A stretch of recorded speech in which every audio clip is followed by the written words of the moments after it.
Okay, Todd here with Jeep Speed Shop, here to talk about our AC line routing.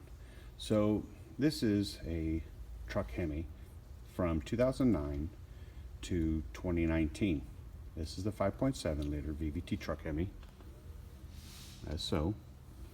So this is the compressor that we use, and this compressor is used from 2009 I think to 2012 or 2013 for sure. And then after that, you have to make sure it doesn't have that wire connector on the back like we talked about in our previous video.